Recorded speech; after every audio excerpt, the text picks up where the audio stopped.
Praise the lord. సర్వాధికారియు నిరంతర స్తోత్రార్హుడైన యేసుక్రీస్తు ప్రభుల వారి పరిశుద్ధమైన నామములో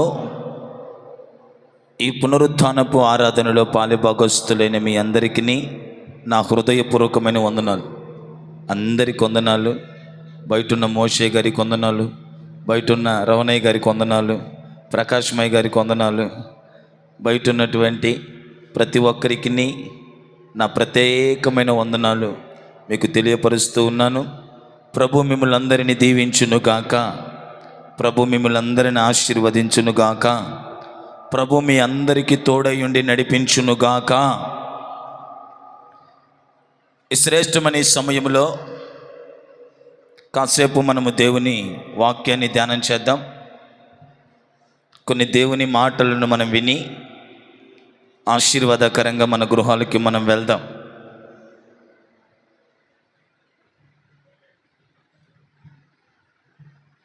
పరిశుద్ధ గ్రంథంలో నుంచి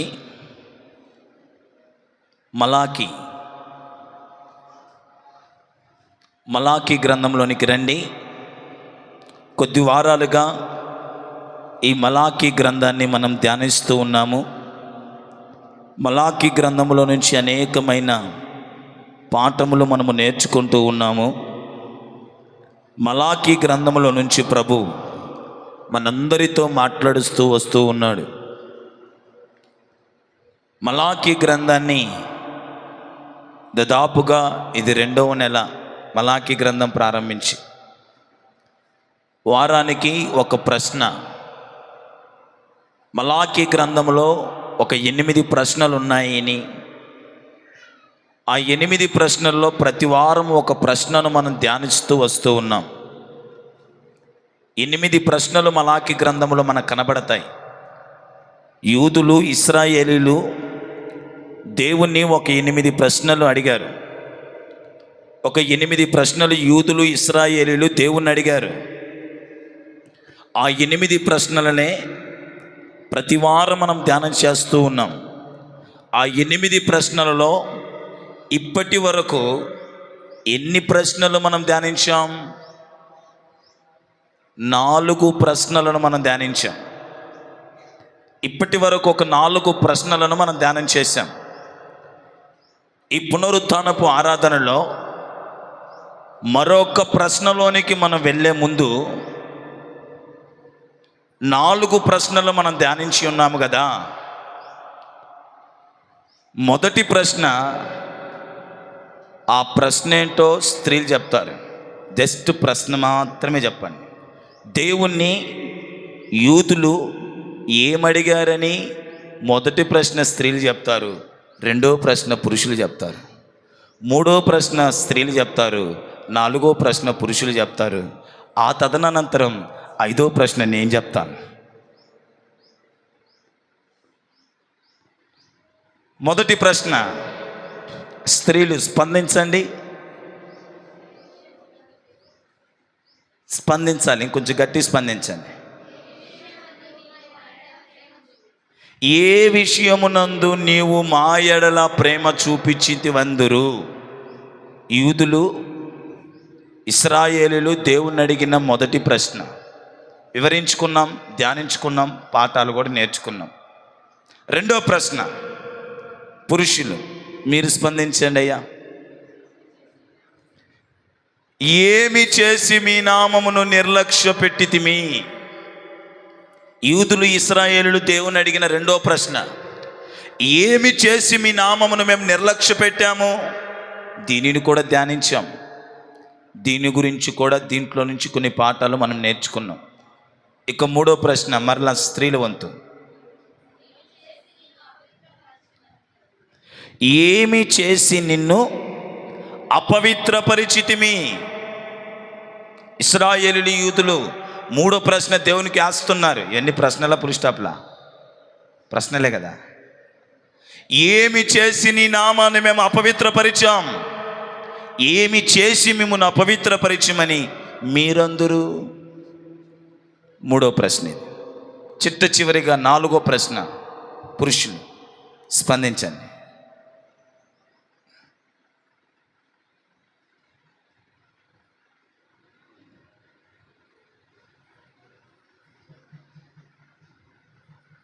పురుషులు ఎవరైనా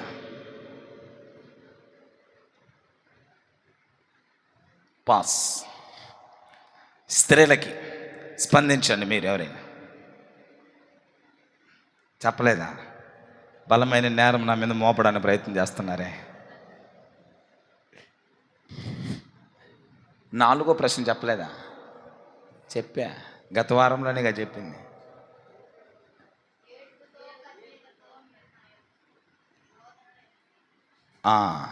అది 4వ ప్రశ్న. నీ ప్రార్థనను అంగీకరించను. దానికి గాను నేను చెప్పినటువంటి మాట, మీ ముసల కన్నీళ్ళు నేను అంగీకరించను. మీరు కన్నీటితో కార్చే ప్రార్థన, మీరు బలిపీఠం దగ్గరకు వచ్చి మీరు కన్నీటితో కార్చే ప్రార్థనను అంగీకరించను అని దేవుడు అంటే వాళ్ళు అంటారు, ఎందుకు మా ప్రార్థన ఆలకింపవు అన్నారు. అది 4వ ప్రశ్న. ఎందుకు మా ప్రార్థన ఆలకింపవు? నోట్ చేసుకోండి, నోట్ చేసుకునే వాళ్ళు ఉంటే. ఎందుకు మా ప్రార్థన ఆలకింపవు? అది యూదులు, ఇశ్రాయేలు దేవుణ్ణి అడిగిన 4వ ప్రశ్న. ఇప్పటి వరకు మలాకీ గ్రంథంలో ఈ 4 ప్రశ్నలు మనము ధ్యానం చేసి దానిలో నుంచి కొన్ని శ్రేష్టమైన పాఠాలు మనం నేర్చుకున్నాము. ఇక 5వ ప్రశ్న వరకు మనం వెళ్దాం. మలాకీ గ్రంథం, దయచేసి మలాకీ గ్రంథంలోనికి రండి. 5వ ప్రశ్నను మనం ధ్యానిద్దాం.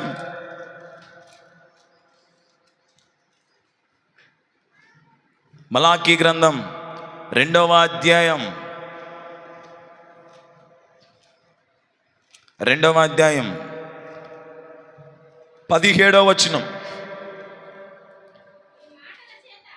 మీ మాటల చేత మీరు యెహోవాను ఆయాసపట్టుచు, దేని చేత ఆయనను ఆయాస పెట్టుచున్నామని మీరు అడుగుచున్నారే. చాలు. ఇక 5వ ప్రశ్న, దేని చేత నేను మిమ్ములను ఆయాస పెట్టుచున్నాము? ప్రశ్న నోట్ చేసుకోండి. దేని చేత మిమ్ములను మేము ఆయాస పెడుచున్నాము?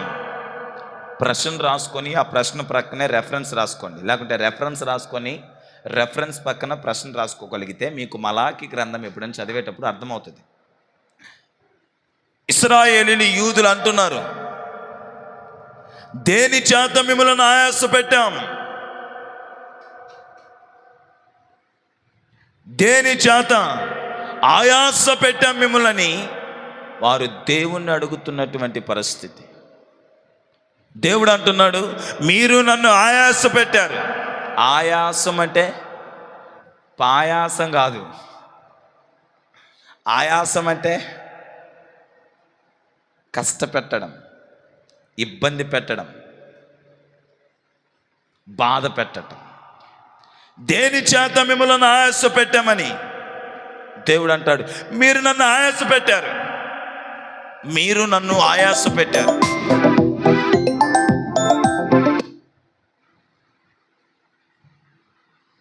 మీరు నన్ను ఆయాస పెట్టారు, మీరు నన్ను ఆయాస పెట్టారని దేవుడు అంటే, ఇశ్రాయేలీయులు, యూదులు అంటారు, దేని చేత మేము నిన్ను ఆయాస పెట్టాం? దేని చేత మిమ్మల్ని మేము ఆయాస పెట్టాం అని ఇశ్రాయేలీయులు, యూదులు దేవునితో మాట్లాడుతున్నటువంటి పరిస్థితి గమనిద్దాం. ఈ ప్రశ్న మనకు కూడా వర్తిస్తుంది. బహుశా మీరు ఇలా అడగొచ్చు, నేను ఇలా దేవుని తరపున అడుగుతున్నాను, మీరు ఆయాస పెట్టారు దేవుణ్ణి, మీరు దేవుని ఆయాస పెడుతున్నారు. అందరిని అడుగుతున్నా, మీరు దేవుని ఆయాస పెడుతున్నారు, దేవుని మీరు బాధ పెడుతున్నారు, దేవుని మీరు కష్టపెడుతున్నారు, దేవుడికి మీ వల్ల ఆయాసము కలుగుతుంది. ఇప్పుడు మీరు నన్ను అడగొచ్చు, దేని చేత మిమ్మల్ని ఆయాస పెట్టాం? దేని చేత దేవుని ఆయాస పెట్టాం? దేని చేత దేవునికి మేము ఆయాసం కలగజేశాం?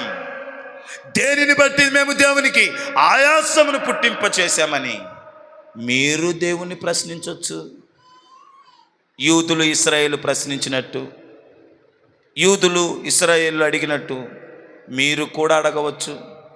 అందుకుగాను దేవుడు మాట్లాడుతున్నాడు.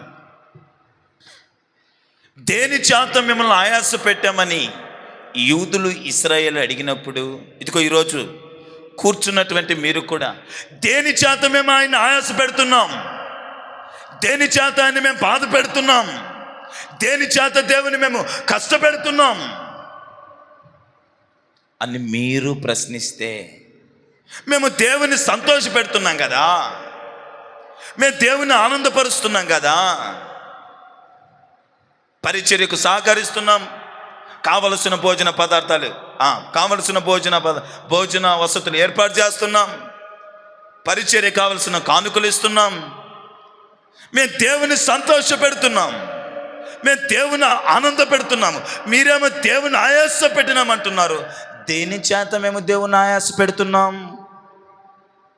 దేని చేత మేము దేవుని ఆయాస పెడుతున్నామని మీరన్నప్పుడు, లేకుంటే ఇశ్రాయేలు యూదులు అనినప్పుడు నా దేవుడి స్పందన ఇలా ఉంది, నా దేవుడిచ్చే సమాధానం ఇలా ఉంది.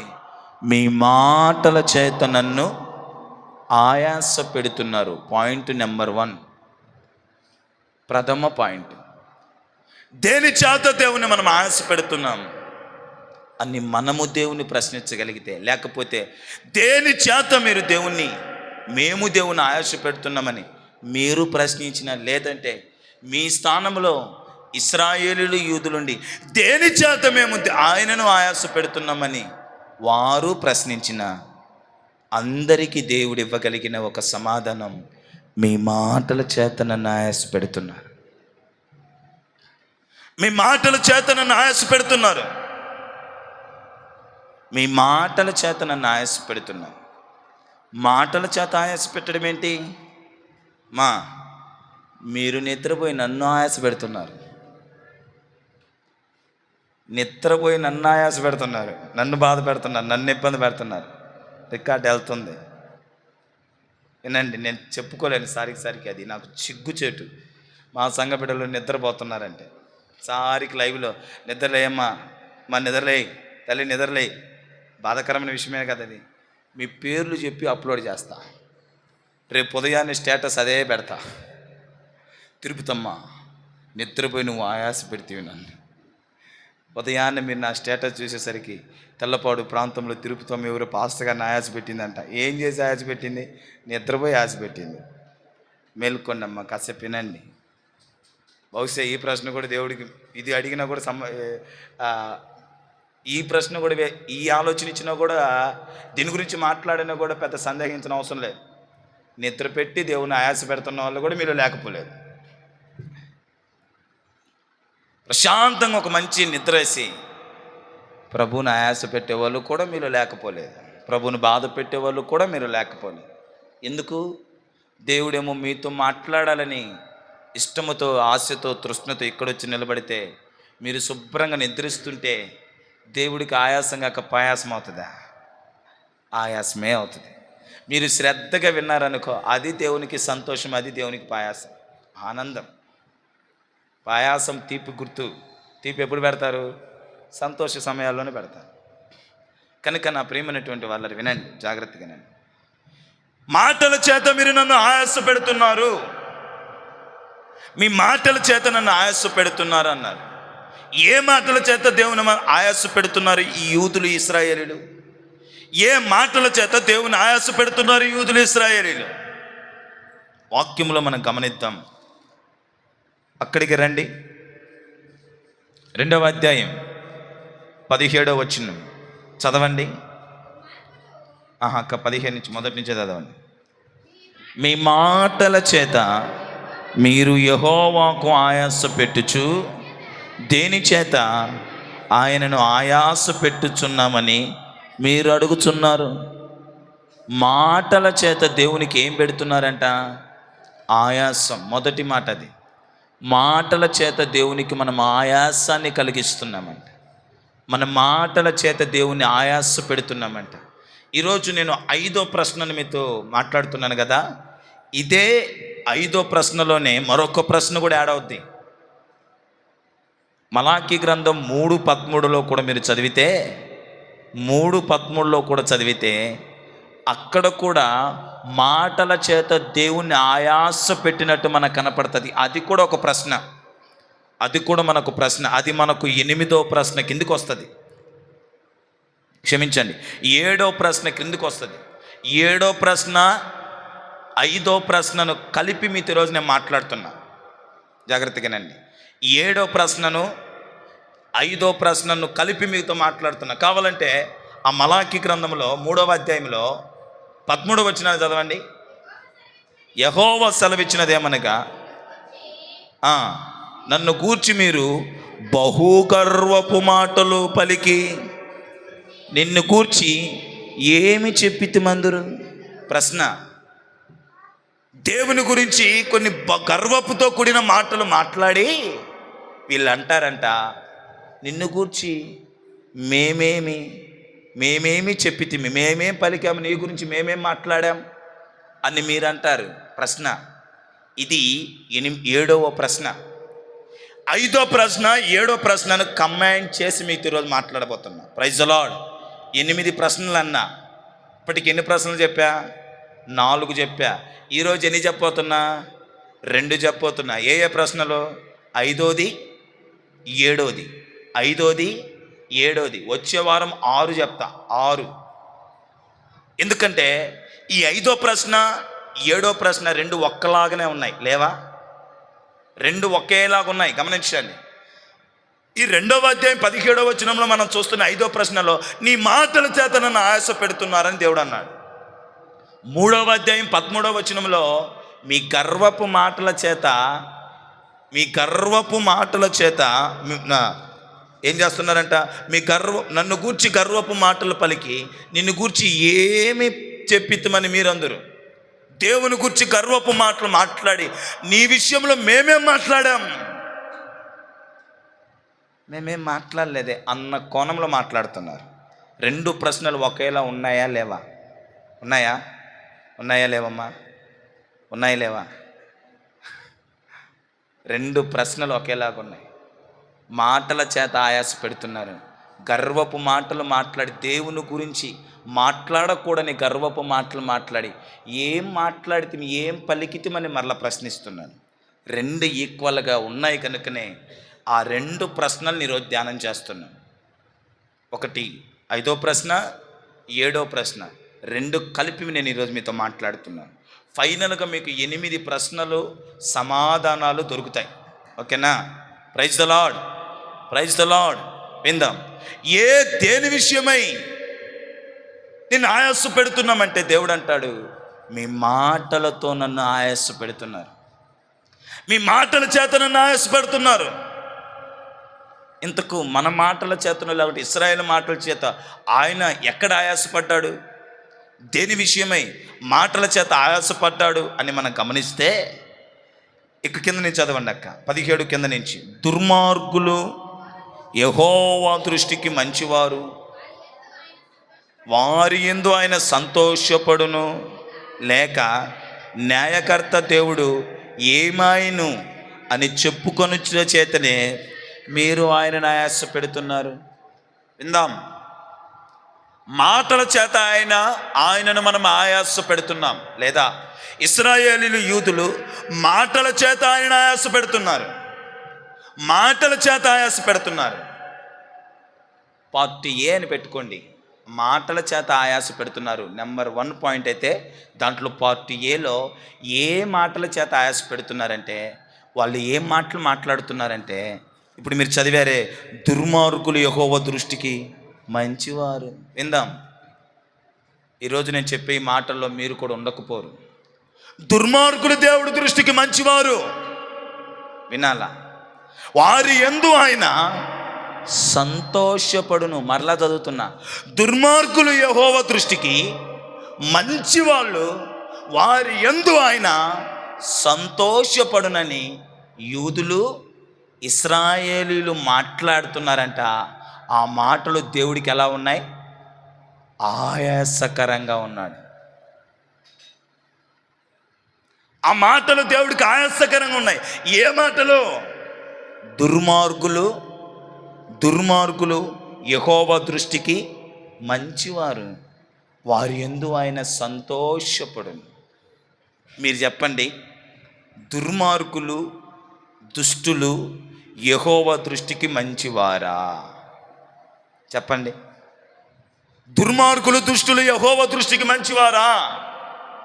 మీరు చెప్పండి. యెహోవా దృష్టికి దుర్మార్గులు మంచివారు అవుతారా? దుష్టులు మంచివారు అవుతారా? పాపులు యెహోవా దృష్టికి మంచివారు అవుతారా? వీళ్ళంటారు, ఇశ్రాయేలు యూదులు, దుర్మార్గులే దుష్టులే, వీళ్ళు యెహోవా దృష్టికి మంచివారు అంటున్నారంట. వీళ్ళు యెహోవా దృష్టికి మంచివారు, దేవుని దృష్టికి వీళ్ళు చాలా గొప్పోళ్ళు, మంచివారు. దుర్మార్గులు దుష్టులు యెహోవా దృష్టికి మంచివారు, వారిని బట్టి ఆయన సంతోషిస్తాడు, వారిని బట్టి ఆయన సంతోషిస్తాడు, వారిని బట్టి ఆయన సంతోషిస్తాడని ఇశ్రాయేలు యూదులు మాట్లాడుకుంటున్న మాటలను బట్టి దేవుడు ఆయాసపడుతూ ఉన్నాడు. ఇదే శైలి మనకు మరొక చోట కనబడుతుంది. చూడండి, కీర్తనల గ్రంథం 73:3 చూడండి ఒకసారి. అది అలా అలా పక్కన పెట్టండి. ఆసా అనబడిన ఒక భక్తుడు మాట్లాడతాడు చూడండి. ఇందాక నేను చదివించాను కదా, వస్తాను అక్కడికని.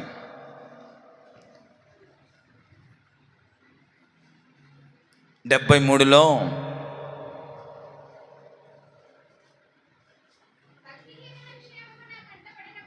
భక్తిహీనుల క్షేమమున కంటపడినప్పుడు గర్వించు వారిని బట్టి నేను మస్తరపడి తిని. అక్కడి నుంచి చదవండి. మరణమందు వారికి యాతన లేవు. ఎవరికంట? ఆసాపు అనబడిన ఒక వ్యక్తి ఇలా అనుకుంటున్నాడు, ఇలా మాట్లాడుతున్నాడు. ఏమని? భక్తిహీనులు ఉన్నారే, భక్తిహీనులు, వారికి మరణయాతనలు లేవు. ఇందాక మలాకీ గ్రంథములో వాళ్ళేమనుకుంటున్నారు? దుర్మార్గులు దేవుని దృష్టికి మంచివారు, వారి యందు దేవుడు ఆనందపడును. ఆసాపు కూడా అదే ఆలోచన ఉన్నాడు. ఏ ఆలోచన? భక్తిహీనులకి మరణయాతనలు, మరణ బాధలు వాళ్ళకి లేవు. ఇంకేమంటారు? వారు పుష్టిగా ఉంటారు. ఎలా ఉంటారంటే వాళ్ళు, మీకు ఎక్కుతుంది, నేను చదివే కొద్ది ఎక్కుతుంది, వినండి జాగ్రత్తగా. వారేమో పుష్టిగా ఉంటారు. ఎవరు వీళ్ళు? భక్తిహీనులు. ఎవరు వీరు? దుర్మార్గులు. ఎవరు వీరు? దుష్టులు. వీరిని బట్టి మలాకి అంటారు, ఆ ఇశ్రాయేలు యూదులు అంటారు మలాకి గ్రంథంలో, వారిని బట్టి దేవుడు ఆనందపడుతున్నారు, వారు దేవుని దృష్టికి మంచివారు. ఆసాపు కూడా అదే అనుకున్నాడు. ఏమనుకుంటున్నాడు? భక్తిహీనులకు మరణము, యాతన లేదు, వారు పుష్టిగా ఉంటారు. ఇతరులకు కలుగు ఇబ్బందులు వాళ్ళకు కలగమంట. నా మాటలు అర్థమవుతున్నాయా? ఇతరులు కలిగే ఇబ్బందులు ఏవి వాళ్ళకి రావు. వాళ్ళు భక్తిహీనులు, వాళ్ళు దుర్మార్గులు, వాళ్ళు దేవుని దృష్టికి మంచివారు, వారిని బట్టి దేవుడు సంతోషిస్తున్నాడు. వాళ్ళకి ఇతరులు కలిగే ఇబ్బందులు వాళ్ళకి రావు అంటున్నాడు. ఇంకా చూడండి, ఇతరులకు పుట్టినట్లు వారికి తెగులు పుట్టదు. ఇంకా ఏమంటున్నాడు? కావున గర్వము కంఠాహారము వలె వారిని చుట్టుకొనుచున్నది, వస్త్రము వలె వారు బలాత్కారమును ధరించుకొందురు.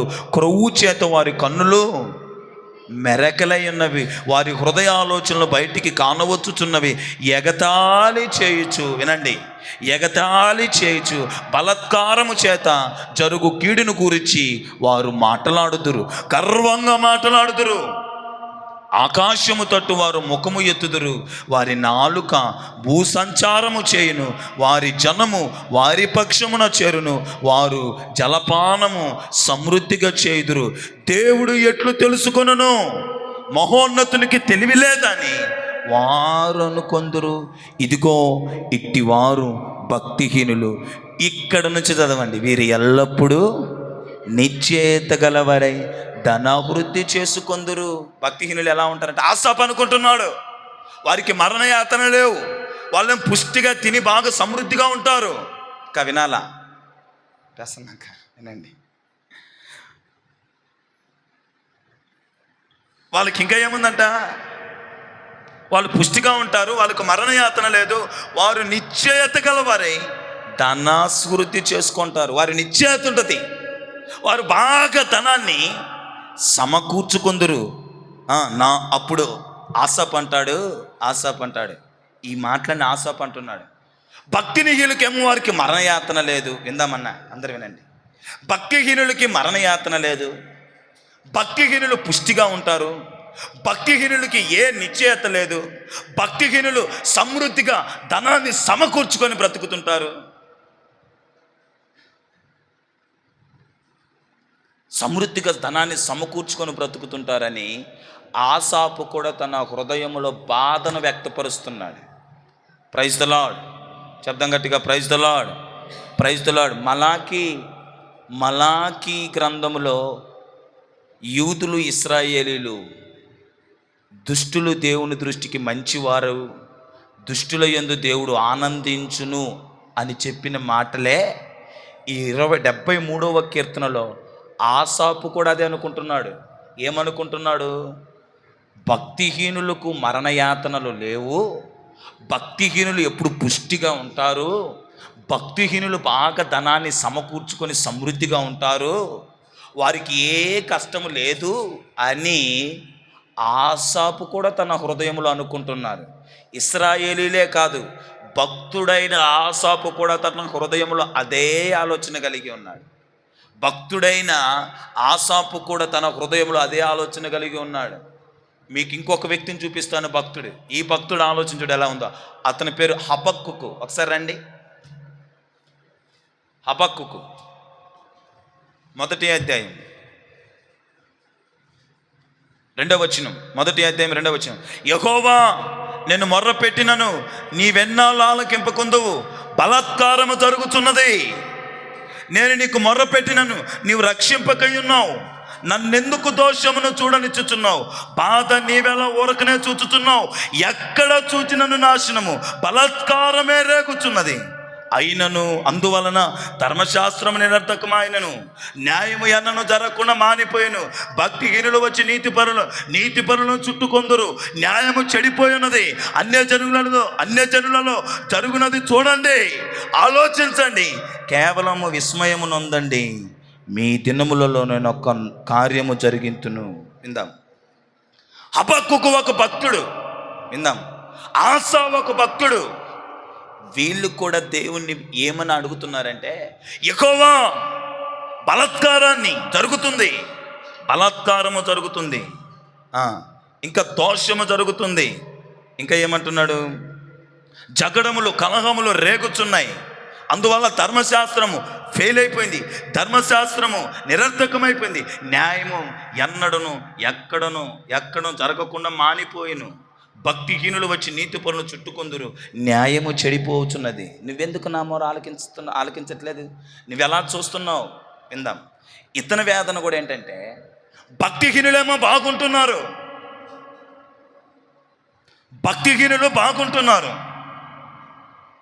జగడాలు ఏర్పడుతున్నాయి, కలహాలు ఏర్పడుతున్నాయి, నీతిమంతుని అవినీతిమంతుడు దాడి చేసిపోతున్నాడు, ఎక్కడ చూసినా బలాత్కారం. నీ ధర్మశాస్త్రం పని చేయట్లేదా? ధర్మశాస్త్రంలో ఉన్న దేవుడు మౌని అయిపోయాడా?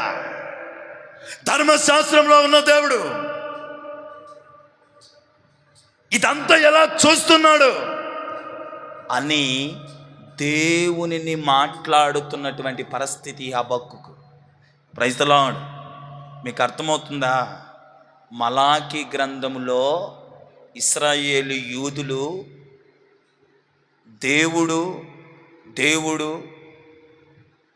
దేవుని మాటల చేత ఆయాసపరిచారు. ఏ మాటల చేత ఆయాసపరిచారంటే, దుష్టులకు ఆయన మంచివాడని, దుష్టుల పట్ల ఆయన సంతోషించి ఆనందించేవాడని. వినాలా మీరు అలర్ట్గా ఉండండి. దుష్టుల పట్ల దేవుడు సంతోషించేవాడని, దుష్టులకు దేవుడు మంచివాడని ఎవరనుకుంటున్నారు? యూదులు, ఇశ్రాయేలు అనుకుంటున్నారు. ఆసాపు కూడా అదే అనుకుంటున్నాడు. భక్తిహీనులు అనబడిన దుష్టులు, గర్వపు మాటలు మాట్లాడేవాళ్ళు, తమకు మరణయాతనలు రావని, వాళ్ళు పుష్టిగా ఉంటారని, వాళ్ళకు మరణయాతనలే రావు, వారు పుష్టిగా సమృద్ధిగా ఉంటారని, వారు ధన సమృద్ధి చేసుకుంటారని, వారు నిశ్చయంతంగా బ్రతుకుతారని, వారికి ఏ కీడు కలగదని ఆసాపు భక్తుడు కూడా అంటున్నాడు. హబక్కూకు కూడా అదే అంటున్నాడు. బలాత్కారం జరిగిపోతుంటే ఎటు చూసినా పాపం జరుగుతుంటే నీతిమంతుడు వచ్చి నీతిమంతుని పట్టుకొని అవినీతిమంతుడు దాడి చేస్తూ ఉంటే, ఎటు చూసిన బలాత్కారం జరుగుతుంటే నీ ధర్మశాస్త్రం నిరర్ధకమాయనే, ఏం చేస్తున్నావు నీవని హబక్కూకు భక్తుడు కూడా ప్రశ్నిస్తున్నటువంటి పరిస్థితి. ఇదే ప్రశ్న మీరందరూ కూడా వేస్తున్న పరిస్థితి. మీరందరూ కూడా ఇదే మాట మాట్లాడుతున్నారు. ఒకానొక సమయంలో, ఒకానొక పరిస్థితిలో బోధిస్తున్న నేను కూడా మాట్లాడాను.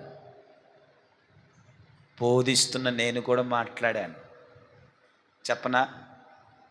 మన ముందు ఎవడైనా భక్తిహీనుడు, మందిరానికి రానివాడు, బాప్తిసం పొందనివాడు, రక్షణ లేనివాడు, దేవుడిని ఎరుగనివాడు సమృద్ధిగా ఉంటే, ఆ ప్రక్కనే మనం అనారోగ్యముతో మూలుగుతుంటే, వాడు ఏసీలో ఉంటే మనం ఎండలో మాడుతుంటే, మనకు కష్టమో బాధో ఇబ్బందో వచ్చినప్పుడు, మనము ధనము లేక అటు ఇటు పరిగెట్టినప్పుడు, వాడు సర్వసమృద్ధితో ధనము కలిగి ఉన్నప్పుడు నీ హృదయంలో వచ్చే ఆలోచన ఏంటి? నాకంటే, మాకంటే. వాళ్ళు తెలుసు మీకు, వాళ్ళు భక్తిహీనులని, దుర్మార్గముతో డబ్బు సంపాదిస్తున్నారని, మోసాలు చేసి ధనాన్ని సమకూర్చుకుంటున్నారని, వాళ్ళు డబ్బు సంపాదించి ధనాన్ని సంపాదించి కూడబెట్టుకొని సమృద్ధిగా వారు, పుష్టిగా వారు, నిశ్చయితగా వారు, దిగులు చింత లేకుండా బాగుండడాన్ని బట్టి వీళ్ళు ఇంత దుర్మార్గముతో డబ్బు సంపాదిస్తున్నా, ఇంత దౌర్జన్యముతో డబ్బు సంపాదిస్తున్నా, ఇంత బలాత్కారముతో డబ్బు సంపాదిస్తున్నా, ఇంత పెద్ద బిల్డింగులు వారు కట్టుకుంటున్నా, ఇంత పెద్ద పాపాలు వారు చేస్తున్నా, ఇంత గొప్ప అపరాధాలు వాళ్ళు చేస్తున్నా, దేవుడు వారిని అలా చూస్తున్నాడంటే మీలో వచ్చే ప్రశ్న ఏంటి?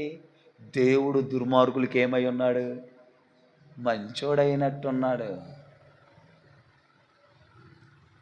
బలాత్కారం చేస్తున్నారు, అన్యాయం చేస్తున్నారు, అక్రమం చేస్తున్నారు, మోసం చేస్తున్నారు, పేదవారి కడుపును కొట్టి సంపాదించుకుంటున్నారు. అయినా పుష్టిగా ఉన్నారు వాళ్ళు, అయినా నిశ్చయతగా ఉన్నారు వాళ్ళు, అయినా మరణయాతనలు వాళ్ళకు లేవు, అయినా ఏ బాధ వారికి లేదు. అంటే దేవుడు వీళ్ళకి ఎలాంటి వాడుగా ఉన్నాడు? మంచోడుగా ఉన్నట్టున్నాడు. దేవుడు వీళ్ళని బట్టి సంతోషించేవాడుగా ఉన్నట్టున్నాడని ఎన్ని మార్లు మన హృదయంలో మనము తలంచుకొనము, ఎన్ని మార్లు మన హృదయంలో మనం ఆలోచించుకొనము. కీడుకు ప్రతి కీడు అన్నావు, నాశనానికి ప్రతి నాశనం జరుగుతుంది అన్నావు. వాళ్ళంత బలాత్కారం చేస్తుంటే, వాళ్ళంత అన్యాయం చేస్తుంటే, వాళ్ళంత అక్రమం చేస్తుంటే, వాళ్ళంత దోపిడీ చేస్తుంటే, వాళ్ళంత దుర్మార్గతకు వడికడుతుంటే, దేవుడైన వారికి ఏ హాని, ఏ కీడు, ఏ కష్టము, ఏ బాధ, ఏ పెద వాళ్ళకు కలగకుండా సమృద్ధిగా పుష్టిగా వారు బ్రతుకుతుంటే, అంటే దేవుడు వారికి మంచోడే, దేవుడు వారిని బట్టి సంతోషిస్తున్నవాడే అని మన హృదయాల్లో ఎప్పుడైనా అనుకొని ఉన్నామా? అనుకొనే ఉంటారు. అనుకోకుండా ఎందుకుంటారు? నేను కూడా పలుమార్లు దుష్టులను, బలాత్కారులను, దోపిడీగలను చూసి, ప్రభువా వీళ్ళని ఇంకా ఎందుకు వదిలిపెడుతున్నావు? అనుకున్న దినాలు లేకపోలేదు. ఇంత దుర్మార్గం, ఇంత పాపానికి ఒడిగడుతూ,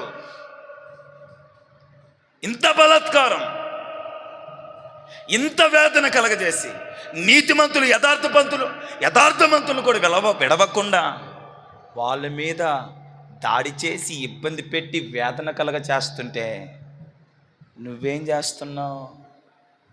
నువ్వేం చేస్తున్నావు ప్రభువా, నువ్వు ప్రత్యుత్తరం ఇవ్వు ప్రభువా అనే ప్రశ్న పలుమార్లు నాలో కూడా మెదిలి ఉన్న దినములు ఉన్నాయి. మీలో కూడా మెదిలినటువంటి దినాలు కూడా లేకపోలేదు. ఈ మాటలను బట్టి దేవుడికి ఏం కలుగుతుందంట? ఆయాసం కలుగుతుంది. ఈ మాటలను బట్టి దేవుడికి ఏమొస్తుంది? ఆయాసం. భక్తిహీనుడు ఎదుగుతున్నప్పుడు, దుర్మార్గుడు ఎదుగుతున్నప్పుడు, బలాత్కారుడు ఎదుగుతున్నప్పుడు, పాపి ఎదుగుతున్నప్పుడు వాళ్ళని చూసి మనకొచ్చే ఆలోచన ఇది. వాళ్ళని చూసి మనకొచ్చే తలంపేవిది. వాళ్ళని చూసి మనకొచ్చే హృదయంలో మనకు మెదిలే తలంపు, తత్వం అది. ఎన్నిసార్లు అనుకోలేదు? ఎన్నిసార్లు ఆలోచించలేదు? ఎన్నిసార్లు మనం మన హృదయంలో అలా ఆలోచించి ఉండం? మీరు చెప్పండి. ఖచ్చితంగా అందరము అలా ఆలోచించిన వారమే. నా ప్రసంగం అర్థమైతే, నా మాటలు మీకు అర్థమైతే మీ మనోనేత్రాలు తెరవబడును గాక. మన ముందే భక్తిహీనులు, మన ముందే బలాత్కారులు, మన ముందే దుష్టులు, మన ముందే దోపిడిగాలు ఎదుగుతుంటే, బలపడుతుంటే, వాళ్ళు పుష్టిగా, క్షేమకరంగా, ఆరోగ్యంగా, సురక్షితవంతంగా, నిశ్చయముగా వాళ్ళున్నప్పుడు మనలో కలిగే మాటే అదే మాట. ఇప్పుడు ఆసాపు కూడా అదే మాట అన్నాడు. చూడండి 73వ కీర్తన, మరలా అడిగారండి. 73వ కీర్తన ఒకసారి 73వ కీర్తనలో ఇప్పుడు 13వ వచనాన్ని చదవండి. ఆసాపు అంటున్నాడు ఏమని? నా హృదయము నేను శుద్ధి చేసుకొని ఉండుట వ్యర్థమే. ఆసాపు చూడు ఏమంటున్నాడు? భక్తిహీనులకి మరణయాతన లేదు, భక్తిహీనులకి ఏ కష్టము లేదు, భక్తిహీనులకి ఏ బాధ లేదు, భక్తిహీనులు నిశ్చయతగా ఉన్నారు, భక్తిహీనులు ధనాన్ని సమకూర్చుకొని పుష్టిగా ఉన్నారు అంటూ అలాంటప్పుడు ఇతనేమంటాడు? అలాంటప్పుడు నా హృదయాన్ని శుద్ధి చేసుకొని ఉండుట వ్యర్థమే కదా. అలాంటప్పుడు నా హృదయాన్ని నేను శుద్ధి చేసుకొని పరిశుద్ధంగా బ్రతకటం ఉపయోగం ఏముంది? ఆ భక్తిహీనులు సర్వసమృద్ధితో బ్రతుకుతున్నారే, భక్తిహీనులు నిశ్చయితగా బ్రతుకుతున్నారే, భక్తిహీనులు మరణయాతన లేని వాళ్ళగా పుష్టిగా బ్రతుకుతున్నారే, వాళ్ళకి ఏ కీడు, ఏ నష్టం, ఏ ప్రతికూలత, ఏ ఆపద వాళ్ళకి రావట్లేదే. డబ్బు సంపాదిస్తున్నారు, ధనాన్ని సంపాదిస్తున్నారు, అక్రమంగా అన్యాయంగా సాధించి పెట్టుకుంటున్నారు. నేను భక్తిగా పరిశుద్ధంగా బ్రతకడం వలన నాకు వచ్చేదేంటి? నేను కూడా అలా ఉంటే పోలా? నా హృదయాన్ని శుద్ధి చేసుకొనుట వ్యర్థమే. ఇంకా కింద చదవండి. నా చేతులు కడుక్కొని నిర్మూలుడనై ఉండుట వ్యర్థమే. అది కూడా వ్యర్థమే. నా హృదయాన్ని నేను శుద్ధి చేసుకొనుట వ్యర్థమే, నేను నిర్మలుడై ఉండుట కూడా వ్యర్థమే. ఇంకా దినమంతయు నాకు బాధ కలుగుచున్నది, ప్రతి ఉదయం నాకు శిక్ష వచ్చుచున్నది. ఇలాగు ముచ్చటింతునని నేను అనుకుని ఎడల నేను నీ కుమారుల వంశమును మోసపుచ్చిన వాడనగుదును. అయినను దీనిని తెలుసుకొనవలని ఆలోచించినప్పుడు నేను దేవుని పరిశుద్ధ స్థలములోకి పోయి వారి అంతమును గూర్చి ధ్యానించు వరకు ఆ సంగతి నాకు ఆయాసకరముగా ఉండెను. నిశ్చయముగా నీవు వారి కాలు జారిన చోటే ఉంచి ఉన్నావు, వారు నశించినట్లు వారిని పడవేయుచున్నావు. క్షణమాత్రములోనే వారు పాడైపోదురు, మహాభయము చేత వారు కడముట్ట నశించెదరు.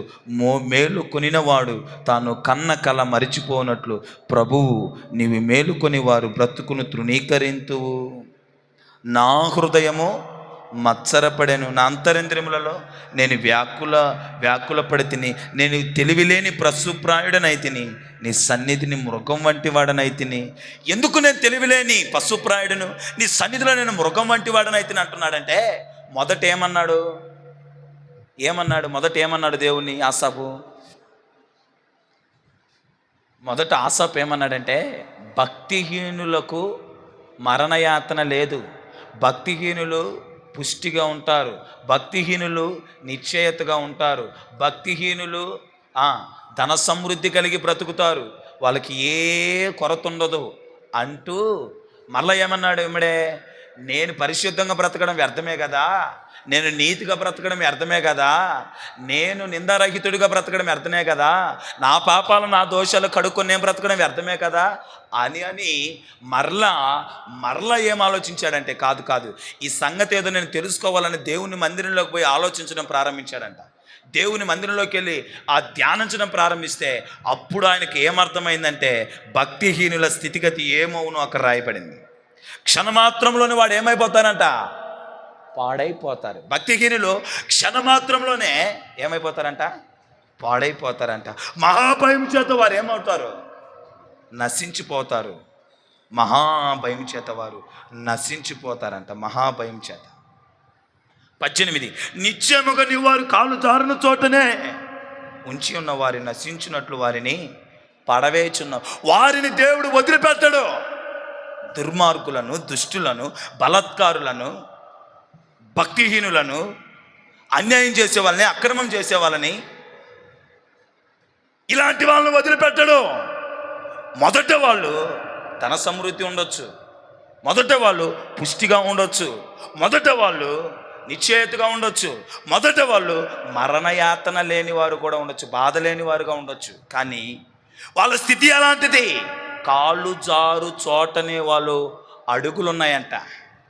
కాళ్ళు జారు చోటే వాళ్ళ అడుగులు ఉన్నాయి. క్షణంలో మాయమైపోతారంట. వాళ్ళు ఎలా అయిపోతారు, క్షణంలో మాయమైపోతారంట. క్షణములో వారు నశించిపోతారు, వారిని పడజేయుచున్నారు. క్షణం మాత్రమే వారు పడైపోతారు. మహాభయం చేత వారు కడముట్ట నశించిపోదురు. మహాభయం చేత వారు కడముట్ట నశించిపోదురు. భక్తిహీనత కలిగిన వారి పరిస్థితి ఏమవునో ప్రభు లేఖనాలు మనకు స్పష్టంగా తెలియపరుస్తున్నాయి. ఒకవేళ ఈ పునరుత్థానపు ఆరాధనలో పాలిభాగస్తుడు అయిన నీ హృదయంలో ఈ ఆలోచన ఉందేమో, ఏమని, దుర్మార్గులు, దుష్టులు, బలాత్కారులు బాగున్నారే, మా గతి ఏమీ బాగలేదే, మా స్థితి ఏమీ బాగలేదే, ఇక మందిరానికి వెళ్ళినా వ్యర్థమే, ప్రార్థన చేసినా వ్యర్థమే, పరిశుద్ధంగా బ్రతికినా వ్యర్థమే, నీతిమంతుడిగా బ్రతికినా వ్యర్థమే. ఎందుకు? వాళ్ళలాగే నేనే మోసం చేసిన, వాళ్ళలాగే నేను అన్యాయం చేసిన, వాళ్ళలాగే నేను అక్రమం చేసిన, వాళ్ళలాగే నేను దుర్మార్గంగా బ్రతికిన, నేను కూడా పుష్టిగా, సమృద్ధిగా, ధన సమృద్ధితో సమస్తమును కలిగిన వాడినిగా బ్రతకొచ్చు కదా అని నీ ఆలోచనలు ఉంటే దానికి కూడా సమాధానం అక్కడే రాయబడింది. కాలు జారున చోటే వారు అడుగులున్నాయంట. వారు క్షణములోనే నశించిపోతారంట. క్షణంలోనే వారు నశించిపోతారు. కాలు జారు చోట వారు అడుగులు ఉన్నాయి. మహాభయము చేత వారు కడముట్ట నశించెదరనంది. ఇంకా ఇలాంటి వాళ్ళ పరిస్థితి హబక్కు కూడా అదే ప్రశ్నించాడు కదా. బలాత్కారం జరుగుతుంటే, అన్యాయం జరుగుతుంటే, అక్రమం జరుగుతుంటే నువ్వు చూచుచున్నావంటే నువ్వు భక్తిహీనులకు, బలాత్కారులకు, దుష్టులకు మంచివాడవి, వాళ్ళను బట్టి సంతోషించేవాడవై ఉన్నావేమో అని హబక్కు కూడా ప్రశ్నించాడు కదా. ఆ హబక్కు కూడా దేవుడు జవాబిస్తాడు. చూడండి, రండి ఒకసారి హబక్కు గ్రంథం. మంచి మాటలు వినండి, వినకుంటే మీ కర్మ.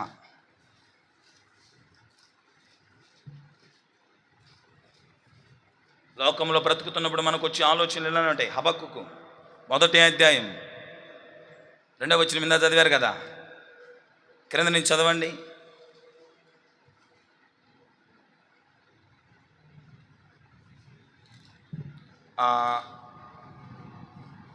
రెండవ అధ్యాయం క్షమించండి, 2వ అధ్యాయం 1వ వచనం. ఆయన నాకు ఏమి సెలవిచ్చినో నా వాదన విషయమే నేను చెప్పుదునో చూచుటకే నేను కావలి స్థలం మీద గోపురం మీద కనిపెట్టుకుని ఉండగా ప్రశ్నించాడు దేవుణ్ణి. ఏమని ప్రశ్నించాడు? అయ్యా బలాత్కారం జరుగుతుంది, అయ్యా దోపిడీ జరుగుతుంది, అయ్యా దుర్మార్గత జరుగుతుంది, వాళ్ళేమో బాగున్నారు, సమృద్ధిగా ఉన్నారు, సంతోషంగా ఉన్నారు, ఆనందంగా ఉన్నారు, వారికి పుష్టిగా ఉన్నారు, కొరత లేని వారుగా ఉన్నారు. బలాత్కారం చేస్తుంటే, దుర్మార్గత జరుగుతుంటే, దుష్టత్వం జరుగుతుంటే చేసే వాళ్ళందరూ బాగున్నారు, మరి మా పరిస్థితి ఏంటయ్యా అని హబక్కు దేవుని ప్రశ్నించి గోడ మీద కూర్చొని ఎదురు చూస్తున్నాడంట దేవుని సందేశం కొరకు. గోడ మీద కూర్చొని దేవుని సందేశం కొరకు ఎదురు చూస్తుంటే దేవుడు మాట్లాడటం ప్రారంభించాడు. ఏమని మాట్లాడుతున్నాడు? యెహోవా, రెండవ అధ్యాయం 2వ వచనం, ఇలాగు సెలవిచ్చును, చదువువాడు పరిగెత్తు చదువు, వినులాగున నీవి దర్శనము విషయమే పలకల మీద స్పష్టంగా రాయము. ఈ దర్శన విషయము నిర్ణయ కాలమున జరుగును, సమాప్తమొగుటకై ఆతురపడుచున్నది, అది తప్పక నెరవేరును. అది ఆలస్యముగా వచ్చినను దాని కొరకు కనిపెట్టును, అది తప్పక జరుగును, జాగు చేయకవచ్చును. వారు యథార్థపరులు కాక తమలో తాము అతిశయపడుదురు. అయితే నీతిమంతుడు విశ్వాసం మూలంగా బ్రతుకును. మరియు ద్రాక్షరసము మోసకరము, విందాం ఆ మాటలు, ద్రాక్షరసం మోసకరము, తనను బట్టి అతిశయించువాడు నిలవడు. అట్టివాడు పాతాళమంత విశాలముగా ఆశ పెట్టినను, మరణమంతగా ప్రబలినను, తృప్తి నొందక సకల జనములు వశపరుచుకునను, ఆ సకల జనములను సమకూర్చుకునను, తనది కాని దానిని ఆక్రమించి అభివృద్ధి నొందిన వారికి ఏం కలుగుతుందంట? తనది కాని దానిని ఆక్రమించి అభివృద్ధి కలిగిన వాడికి శ్రమ కలుగుతుంది. విడిచిపెట్టను అంటున్నాడు. ఇంకా ఏమంటాడు క్రింద? తాకట్టు సొమ్మును విస్తారంగా పట్టుకొని వానికి శ్రమే, వాడు ఎన్నాళ్ళు నిలుచును అని చెప్పుకొనొచ్చు. వీరందరూ ఎత్తును బట్టి ఉపమానము రీతిగా అపహాస్యము సామెత ఎత్తుదురు కదా. వడ్డీకిచ్చువారు హఠాత్తుగా నీ మీద పడుతురు, నేను హింసించి పెట్టబోవారు జాగ్రత్తగా వత్తురు, నీవు వారికి దోపుడు సొమ్ముగా ఉందువు. దోపుడు సొమ్ము అయిపోతారంట. 9వ వచనం, త్వరగా సమయం లేదు కనుక. తనకు అపాయము రాకుండానట్లు తన నివాసమును బలపరుచుకొని తన ఇంటి వారి కొరకై అన్యాయముగా లాభమును సంపాదించుకుని వానికి శ్రమ. నీవు చాలామందిని జనములను నాశనము చేయొచ్చు, నీ మీద నీవే నేరస్థాపన చేసుకొని ఉన్నావు. నీ దురాలోచనల వలన నీ ఇంటి వారికి అవమానము. 12వ వచనం, నాహత్య చేయుట పట్టణమును కట్టించుకున్న వారికి శ్రమ, దుష్టత్వము జరిగించుట చేత కోటను స్థాపించుకున్న వారికి శ్రమ. ఇంకా అవన్నీ ఉంటాయి మనకు. వదిలిపెట్టను, భక్తిహీనులను వదిలిపెట్టను, దుర్మార్గంగా బ్రతికే వారిని వదిలిపెట్టను, దుష్టులను వదిలిపెట్టను, పాపులను వదిలిపెట్టను. వాళ్ళకి ఒక కాలం ఉంటుందంట. అదే కాలం నిర్ణయ కాలం. నిర్ణయ కాలం అనేది ఒక కాలం వాళ్ళకు ఉంటుందంట. శబ్దం గట్టిగా హల్లెలూయా, హల్లెలూయా, హల్లెలూయా. నిర్ణయ కాలము వచ్చిన తదనంతరం భక్తిహీనులు, దుర్మార్గులు, దుష్టులు క్షణములోనే పాడైపోతారు.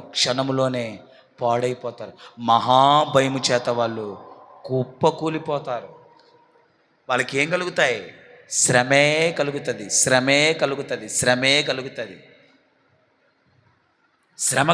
వాళ్ళని ఎవ్వరిని వదిలిపెట్టనని హబక్కుకుతో దేవుడు మాట్లాడుతున్నాడు. హబక్కుకు, నువ్వు తొందరపడమాకు, నువ్వు ఆందోళన చెందమాకు.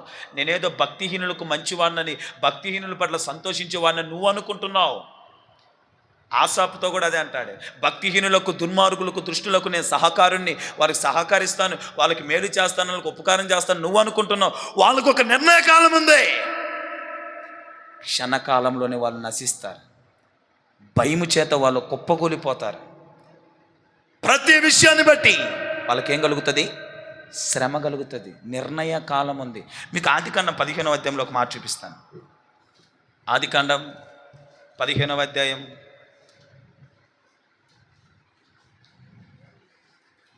16వ వచనం చదండి. అబ్రాహాముతో దేవుడు మాట్లాడుతున్నాడు. అమోరీల అక్రమము ఇంకా సంపూర్ణం కాలేదు కనుక నీ 4వ తరము వారు ఇక్కడికి మరలా వచ్చేదరని నిశ్చయముగా నువ్వు తెలుసుకున్నామని అబ్రాహాముతో చెప్పాను. అబ్రామా, నీకు కానానబడిన భూభాగాన్ని నేను ఇచ్చాను కదా. ప్రజెంట్ ఆ కానా భూమిలో అమోరీలు బ్రతుకుతున్నారు. అలిసిపోతున్నా. వినండి అమ్మా. ఆ మధ్య ఓ పాస్టర్ గారు వెళ్ళిండంట వాక్యం చెప్పడానికి. పాస్టర్ గారు వాక్యం చెప్పడానికి వెళ్ళి 20 నిమిషాల్లో ప్రసంగాన్ని ముగించుకొని ఇంటికి వెళ్ళిపోయిందంట. 20 నిమిషాల్లో ప్రసంగాన్ని ముగించుకుని ఇంటికి వెళ్ళిపోతే అన్న నాకు ఫోన్ చేసి, అన్న పాస్టర్ గారు వచ్చారు, అద్భుతంగా ప్రార్థన జరిగిందన్న. వాక్యం ఎలా చెప్పాడంటే ఎక్సలెంట్గా చెప్పాడు, 20 నిమిషాలలో అద్భుతంగా చెప్పిండు అన్నాడంట. ఒక్క మాటను పట్టుకొని వాక్యం అంతా తిరగేసి దాని గురించి తీసి మీతో మాట్లాడడానికి నేను ఎన్ని తిప్పలు పడుతున్నాను నాకు తెలుసు. 20 నిమిషాల్లో వాక్యం చెప్పాడంటే ఆయన ఏం చెప్పి ఉండాలి మీరు చెప్పండి. ఒక్క మాటను పట్టుకొని ఒక పాయింట్ నేను దాటి వెళ్ళడానికి, ముందుకు అడుగులు వేయడానికి మీకు ఎన్ని వివరించి వెళ్ళాల్సి వస్తుందో. ఆ పాయింట్లో నుంచి నేను బయటికి రాలేకపోతున్నా. ఇంకా నేను త్వరగా పాయింట్లో నుంచి బయటకు వచ్చి ముగించాలని నేను ఆలోచిస్తుంటే ఆ పాయింట్లో నుంచి బయటకు రావడానికి ఇంకా టైం పడుతుంది నాకు. 20 నిమిషాల్లో వాకింగ్ చెప్పితే ఆయన ఏం చెప్పి ఉండాలో వారేమీ ఉండాలా. బహుశా మీ పరిస్థితి కూడా అదే ఉంది. ఏదో ఒకటి ఎంతో కొంత 4 మాటలు మేము వచ్చాము, మీరు బోధిస్తున్నారు, 4 మాటలు చెప్పి వెళ్ళిపోండి అన్న కోణంలో మీ ఎక్స్ప్రెషన్స్, మీ ముఖ కవలికలు మాకు కనుబరుస్తున్నారు. నా బాధ ఏంటంటే కొంచెం వాక్యం మీకు నేర్పించాలి, మిమ్మల్ని వాక్యంలో బలపరచాలి, విశ్వాసంలో మిమ్మల్ని నిలబెట్టాలన్నది నా తంతు. ఈ మాటలు చెప్పినప్పుడు రేపు దుష్టుల ఎదుగుదలను చూసి నువ్వు కంగారు పడవగా, బలాత్కారుల ఎదుగుదలను చూసి నువ్వు ఎప్పుడు కృంగిపోవుగా, నీ ఎదుట అక్రమార్కులు, దుర్మార్గులు, దుష్టులు ఎదుగుతున్నప్పుడు వాళ్ళని చూసి నువ్వు ఏ హృదయంలో నీకు ఎలాంటి చెడు ఆలోచన రాదుగా. పొంగిందంతా పొయ్యి పాలవద్దులు అనుకుని నువ్వు నిశ్చేతకు నువ్వు ఉంటావుగా.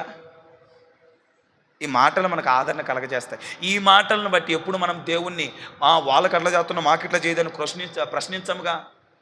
ఇంత మాటలు నేను ఇంత కష్టపడి వివరిస్తూ చెలిపరుస్తుంటే మీకు మాత్రం కూర్చుని అలా ఎలండమ్మ అంటుంటే దానికి కూడా మీకు ప్రయాస అయిపోయింది. విందాం చివరి మాటలు. ఈ 15వ అధ్యాయము 16వ వచనం, ఆదికాండం 15:16లో దేవుడు అబ్రాహాముకు ఒక మాట ఇస్తాడు. అబ్రామా, నీకు నేను కానా భూభాగాన్ని స్వాస్థ్యంగా ఇస్తాను. కానా భూభాగాన్ని స్వాస్థ్యంగా ఇస్తాను. ఆ కానా భూభాగంలో ప్రజెంట్ ఇప్పుడైతే అమోరీలు బ్రతుకుతున్నారు. వాళ్ళు భయంకరమైన దుర్మార్గులు, వాళ్ళు భయంకరమైన దుష్టులు, వాళ్ళు భయంకరమైన బలాత్కారులు. అయితే వారి పాపం ఇంకా సంపూర్ణం కాలేదు కనుక నీ 4వ తరాన్ని అక్కడికి పంపిస్తాను. విందాం జాగ్రత్తగా. నిర్ణయ కాలము వాళ్ళకు ఉంటుంది భక్తిహీనులకు. ఇందాక చెప్పానే, దుష్టులకు, దుర్మార్గులకు, భక్తిహీనులకు, బలాత్కారులకు మోసాలు చేసి, అన్యాయం చేసి, అక్రమాలు చేసి సంపాదించుకొని పుష్టిగా ధన సమృద్ధి చేసుకుని బ్రతికే వాళ్ళకి శ్రమ కలుగుతుంది, కష్టం కలుగుతుంది, వాళ్ళ క్షణంలోనే నశించిపోతారు. అయితే అదంతా ఒక నిర్ణయ కాలం వాళ్ళకు ఉంటుంది అన్నానే. ఆ నిర్ణయ కాలం ఇలా ఉంటుందని చెప్తున్నా. అబ్రాహాము కాలంలో దేవుడు అబ్రహాముకి కానాన భూభాగాన్ని ఇస్తానన్నాడు. ఆ కానా భూభాగంలో అమోరీలు బ్రతుకుతున్నారు. వాళ్ళ అక్రమార్కులు, వారి దుర్మార్గులు, వాళ్ళు దుష్టులు. అయితే వాళ్ళ పాపం ఇంకా ఏం కావాలేదంట, సంపూర్ణం కాలేదంట. దేవుడికి ఒక కట్టడ ఉంటుంది. విందా మంచి మాట. దేవుడికి ఒక నియమం ఉంటుంది. దేవుడికి కొన్ని లెక్కలు ఉంటాయి. నీ పాపం అలా చేసుకుంటూ చేసుకుంటూ చేసుకుంటూ చేసుకుంటూ చేసుకుంటూ విస్తరించుకుంటూ ఆ పాపములు అభివృద్ధి చెందుతూ పోతే నీ పాపము ఒక స్థాయికి వచ్చిన తర్వాత ఈడొచ్చాడు, ఇంకా స్థాయికి వచ్చాడని అక్కడ వేసేస్తాను నేను. Praise the Lord. అర్థమైన వాళ్ళు చెప్పండి హల్లెలూయా. నీ అబ్రహ్మ, నీకు నేను కానా భూభాగాన్ని ఇస్తానన్నాను కదా, నీవైతే ఇప్పుడు దాన్ని పొందుకోలేవు. వాళ్ళ పాపం చేస్తున్నారు, వాళ్ళు అమోరీలు పాపం చేస్తున్నారు. ఇప్పుడు నేను వాళ్ళు ఏం చేయలేను. ఎందుకంటే వాళ్ళ పాపం ఇంకా ఏమవ్వాలా, పరిపూర్ణం అవ్వాలా. పరిపూర్ణం అవుతుంది. ఇప్పటికైతే ఒక పావు భాగం వరకు వచ్చింది. ఇంకా పావు భాగం పాపం కూడా పరిపూర్ణమైతే వాళ్ళని అక్కడి నుంచి నేనే తరిమి కొడతా. దేవుడు నీతిగల న్యాయాధిపతుడు కనుక ఆ పాపము వాళ్ళు ఎప్పుడైతే పరిపూర్ణం అవుతో నేనే తరిమేస్తా వాళ్ళని. అప్పటికి నీ 4వ తరం ఆడికి వచ్చేస్తుంది. 4వ తరం కల్లా వాళ్ళ పాపం పరిపూర్ణం అయిపోద్ది. వాళ్ళ పాపంలో ఉన్నత స్థాయికి డిగ్రీలు, పీజీలు చేసేస్తారు. ఇంకా అక్కడ వాళ్ళను ఉండనీను, వాళ్ళని తరిమేస్తా. అప్పుడు ఆ సమయంలో వారిని తరిమి కొట్టడం నాకు న్యాయబద్ధం. అది నా లెక్కకు సరిపోయింది కనుక అప్పటి వరకు ఎదురు చూడు. ఖచ్చితంగా నీ 4వ తరాన్ని అక్కడ అక్కడికి చేరుస్తాను, అప్పటికి అమోరీల పాపం అధికమవుతుంది అన్నాడు. ఇంకా మీరు బెల్షాజర్ గురించి ఒక మాట్లాడతాడు. బెల్షాజరు త్రాగుతూ చిందులేస్తూ నృత్యాలు చేస్తూ ఆటపాటలతో సంతోషంగా ఉన్న సమయంలో గోడ మీద ఒక దూత వచ్చి రాసిపోతూ ఉంటాడు. బెల్షాజర్కి అర్థం కావట్లా, బుర్రపాడైపోయింది, తాకినంత దిగిపోయింది మనోడికి. బెల్షాజర్ రాతేంది ఎవడని చెప్పండ్రా అని గొగ్గోలు పెట్టుకుంటుంటే బెల్షాజర్ యొక్క తల్లిగారు వచ్చి, అయ్యా చెప్పగలిగిన వాడు ఎవరు లేడు, మంత్రాలు చేసేవాళ్ళు సోదులు చెప్పాడు, ఎవరు చెప్పలేడు, ఒకే ఒక్కడు చెప్పగలడు, అతడి పేరు దానియేల్. ఏంటో రాయబడింది, గోడ మీద రాయబడింది ఏంటి? మెనే టెకెల్ ఉఫార్సిస్. నీ లెక్క దేవుడు చూశాడు. నీ తూకంలో పెట్టి దేవుడు తోచగా నువ్వు లెక్కకు సరిపోలా కనుక నిన్నేం చేశాడు? లేపైపోతున్నాడు. ఇంకా అయిపోయింది, బెల్షాజర్ పాపం పరిపూర్ణమైపోయింది. బెల్షాజర్ని ఇప్పుడు ఏం చేస్తున్నాడు దేవుడు? దెబ్బతో లేపేశాడు. అక్కడికక్కడే మరణిస్తాడు బెల్షాజర్. చెప్పిన కొన్ని గంటల్లోనే చచ్చిపోతాడు. ఈరోజు బలాత్కారము, అక్రమము, అన్యాయము, పాపాన్ని జరిగిస్తూ మాకు అడ్డు అదుపు లేదని విర్రవీగిపోతుంటారే, అలాంటి వారి అభివృద్ధిని, అలాంటి వారి ఉన్నత దశను, అలాంటి వారి క్షేమాన్ని చూసి నువ్వు మత్సరపడమాకు ఆసాపు వలె, నువ్వు కుళ్ళుకోవాకు అబక్కుకు వలె, మత్సరపడమాకు, బాధపడమాకు, కృంగిపోమాకు. వాళ్ళ స్థితి ఏమవునో వాళ్ళకు ఒక నిర్ణయ కాలం ఉంది. ఆ కాలంలో ఎవరిని వాళ్ళని దేవుడి చేతిలో నుంచి ఎవ్వరు వాళ్ళని తప్పించలేరు. వాళ్ళకి శ్రమ,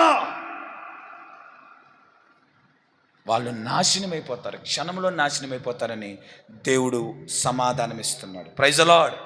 కనుక బలాత్కారులను చూసి, లేకుంటే బలాత్కారం, అన్యాయం, అక్రమం, దుర్మార్గులను చూసి నేను కూడా ఈ దుర్మార్గం చేసి సంపాదించుకుంటే బాగుండేనేమో, వాళ్ళలాగా బ్రతుకుతా, నేను కూడా ఈ అక్రమం చేసి సంపాదించుకుంటే బాగుండేనేమో, నేను వాళ్ళలాగా ఏసీలు కొంటా, నేను కూడా ఈ దుర్మార్గపు పని చేసి 4 రూపాయలు కూడబెట్టుకుంటే బాగుండేనేమో, పెద్ద బంగ్లానో పెద్ద కారో లేకుంటే ట్రైన్ కొనుక్కోవచ్చు అని ఆశపడి మత్సరపడి అలాగు నన్ను వెళ్ళమాకు, వారిని చూసి నువ్వు మత్సరపడిపోమాకు. వాళ్ళకు ఒక నిర్ణయ కాలం ఉంది. తప్పకుండా దేవుడు వారికి ఏం కలగజేస్తాడు? శ్రమను కలగజేస్తాడు. తప్పకుండా దేవుడు వాళ్ళకి పతనమును కలగజేస్తాడు. తప్పకుండా వాళ్ళు గాలు చారే చోటే ఉన్నారు. ఆ కాలమందు వారిని ఎవ్వరూ ఆపలేరు. ఇశ్రాయేలు యూదులు మాట్లాడుతున్న మాట అది. ఏం మాట్లాడుతున్నారంటే, నువ్వు దుర్మార్గులకి మంచివాడవని, దుర్మార్గులను బట్టి నువ్వు సంతోషించువాడవని. దుర్మార్గులకు నువ్వు మంచివాడవి, దుర్మార్గులను బట్టి నువ్వు సంతోషించేవాడవని ఇశ్రాయేలీలు, యూదులు దేవునితో మాట్లాడుతున్నారు. ఒకవేళ ఇలాంటి ఆలోచనలో మీరు ఎవరైనా ఉన్నారేమో. ఏమైనా ఆలోచన? దుర్మార్గులు, దుష్టులు, బలాత్కారులను చూసి వాళ్ళంతా ఎదుగుతుంటే, వాళ్ళంతా వర్ధిల్లుతుంటే, వాళ్ళంతా ఫలభరితంగా ఉంటే దేవుడు వీళ్ళకి సహకారుడిగా, దేవుడు వీళ్ళని ఏం చేయట్లేదుగా, వీళ్ళ ప్రస్తాపనకి వెళ్ళట్లేదుగా, వీళ్ళకి మంచి చేస్తున్నాడు కదా, వీళ్ళకి మంచిగా మేలే చేస్తున్నాడు కదా అని నీ హృదయంలో నువ్వు అలాంటి ఆలోచనలు ఎప్పుడు పెట్టుకోమాకు. Praise the Lord, praise the Lord. శబ్దం గట్టిగా హల్లెలూయా, హల్లెలూయా, హల్లెలూయా. అర్థమైందండి? దేవునికి ఆయాసం కలగ చేసే మాటలేవి? బలాత్కారులు, దుర్మార్గులు, దుష్టులు, పాపులు అభివృద్ధి చెందుతుంటే, ఎదుగుతుంటే, వర్ధిల్లుతుంటే వాళ్ళని బట్టి నీ హృదయంలో మత్సరపడమే కాకుండా దేవుడు వారికి మంచివాడు, దేవుడు వారిని బట్టి ఆనందిస్తున్నాడని అట్టి మాటలు నీ నోటికి రానివ్వకుండా జాగ్రత్త పడు. అవి దేవునికి ఆయాసకరమైన మాటలు. దుర్మార్గులను, దుష్టులను, పాపులను, బలాత్కారులను ప్రోత్సహించే దేవుడు నా దేవుడు కాదు. దుర్మార్గులకు, దుష్టులకు, పాపులకు నిర్ణయ కాలము విధించి, నిర్ణయ కాలంలో లెక్కలు తేల్చి క్షణములోనే తొలగించేవాడు నా దేవుడు. నీతిమంతులను, యథార్థవంతులను, పరిశుద్ధులను బలపరిచి ఎదిగింపచేసే దేవుడు నా దేవుడు. Praise the Lord, praise the Lord, praise the Lord. మన ముందు దుర్మార్గులు ఎదుగుతుంటే, వర్ధిల్లుతుంటే, అభివృద్ధి చెందుతుంటే మనకు ఏ ఆలోచన ఉండకూడదు. వారి మీద నా దేవుడే వాళ్ళకి మంచివాడేమో, దేవుడికి వాళ్ళకి మేలు చేస్తున్నాడు, దేవుడికి ఉపకారం చేస్తున్నాడు, నేను కూడా అట్లా చేస్తామని ఈ ఆలోచనలు మనలో రాకుండా మన మాటలను జాగ్రత్తగా ఉంచుకుందుముగాక. ఒక పార్ట్లో ఏ మాటల విషయంలో ఆయనకు ఆయాసం కలగజేశారు అనే దాంట్లో పార్ట్ ఏనే చెప్పాను నేను. మళ్ళీ ఇంకోటి ఉంది కదా, 13:13లో గర్వపు మాటలు మాట్లాడారు. ఆ గర్వపు మాటలు ఏంటో వచ్చే వారం చూద్దాం. కళ్ళు మూసుకోండి, చిన్న ప్రార్థన.